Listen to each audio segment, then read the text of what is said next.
Bismillahirrahmanirrahim. Assalamualaikum warahmatullahi wabarakatuh. Alhamdulillahirabbil alamin, nahmaduhu wa nasta'inuhu wa nastaghfiruhu wa na'udzu billahi min syururi anfusina wa min sayyiati a'malina. May yahdihillahu fala mudhillalah wa may yudlil fala hadiyalah. Asyhadu an la ilaha illallah wa asyhadu anna Muhammadan abduhu wa rasuluh la nabiyya ba'da amma ba'd. Yang pertama, marilah kita panjatkan puji dan syukur kepada Allah Subhanahu wa taala atas limpahan rahmat dan karunia-Nya. Kemudian salat beserta salam kita panjatkan kepada junjungan kita Nabi besar Muhammad sallallahu alaihi wasallam. Semoga kita termasuk umat beliau yang senantiasa meneladani beliau dalam keseharian kita. Allahumma shalli ala Muhammad wa ala ali Muhammad. Insyaallah pada kesempatan ini akan dijelaskan tentang kaidah asasi atau kaidah inti yang merupakan kaidah yang disepakati oleh ulama, yaitu al-umuru bimaqasidiha. Setiap perkara tergantung kepada niatnya. Agar ilmu yang kita dapati diberkahi nantinya, marilah kita berdoa terlebih dahulu. Bismillahirrahmanirrahim. Allahumma 'allimna ma yanfa'una wanfa'na bima 'allamtana waj'al ilmana khalishan liwajhikal karim waftah 'alaina bifatikal mubin. Amin. Kaidah berbunyi al-umuru bimaqasidiha.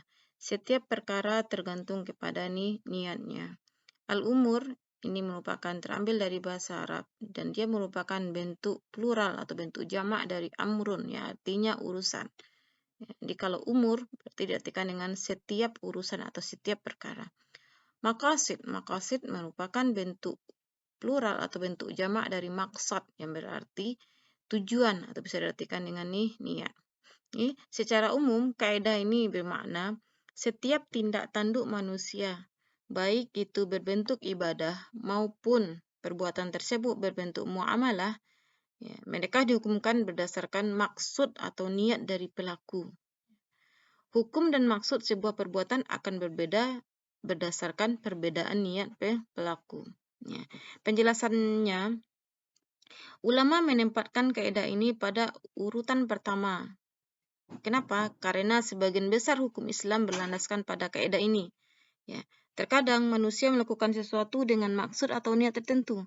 Dengan ini, amalan tersebut akan dihukumkan sesuai dengan niatnya.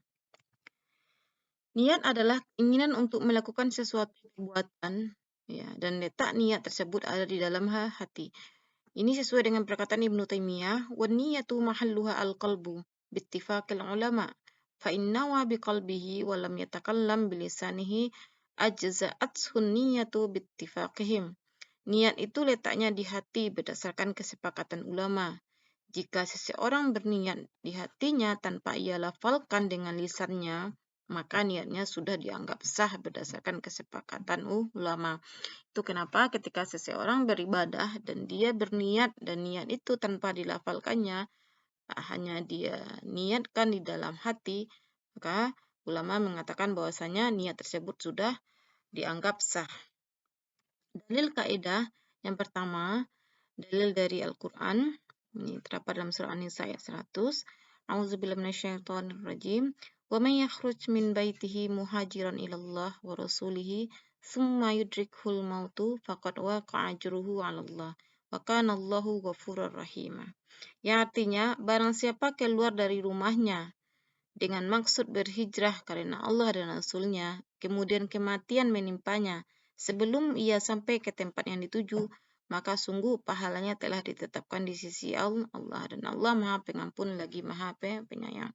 Di sini disebutkan bahwasanya ketika seseorang keluar dari rumahnya dalam niat berhijrah atau bertaubat, kemudian sebelum niatnya itu kesampaian dia meninggal di tengah jalan, maka dia sudah diberi pahala atas niatnya. Dalil dari hadis Rasulullah, yaitu riwayat Bukhari dan Muslim, innamal a'malu binniyat wa innamal likulli imri'in ma nawa. Faman kanat hijratuhu ilallahi wa rasulihi fa hijratuhu ilallahi wa rasulihi. Wa man kanat hijratuhu lidunya yusibuha aw imra'atin yankihuha fa hijratuhu ila ma hajara ilaihi.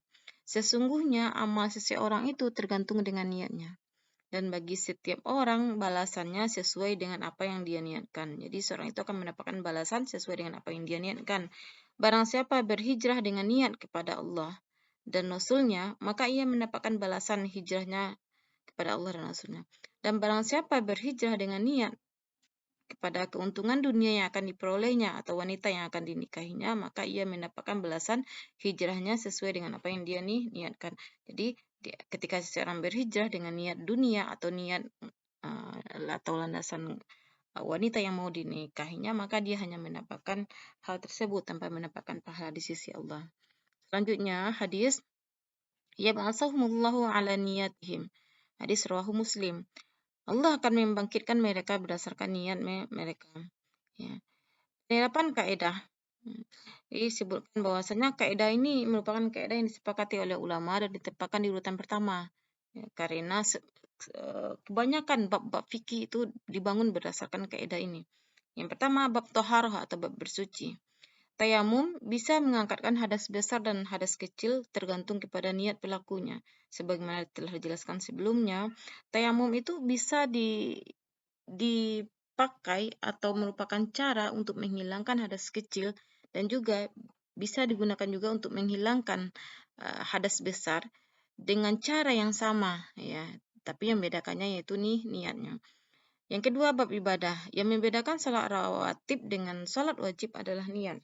Ya, misalnya salat sunat fajar 2 rakaat sebelum subuh dan salat subuh, keduanya sama-sama 2 rakaat. Apa yang membedakannya? Yang membedakannya adalah niatnya. Yang ketiga dalam bab muamalah. Ini dalam bahasan multaqid atau orang yang menemukan barang temuan.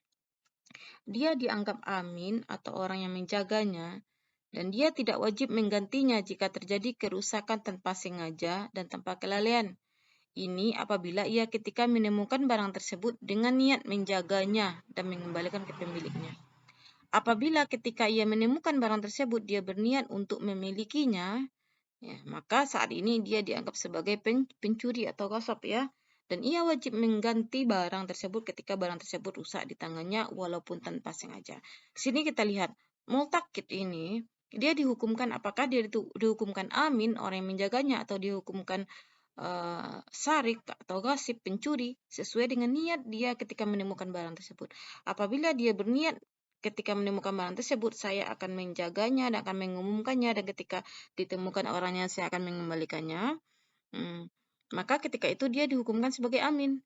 Dan selama rentang waktu dia memegang barang itu sampai dikembalikan ke orangnya terjadi kerusakan, maka pada saat itu dia tidak dikenakan tanggung jawab untuk mengganti barang tersebut. Tapi apabila ketika dia menemukan barang tersebut dia sudah ingin untuk memilikinya dan tidak mengumumkannya atau mencari pemiliknya, maka saat itu dia hukumkan mencuri. Apabila barang tersebut rusak di tangannya, kemudian ditemukan orangnya, maka pada saat itu dia wajib menggantinya. Yang keempat, bab munakahat atau pernikahan.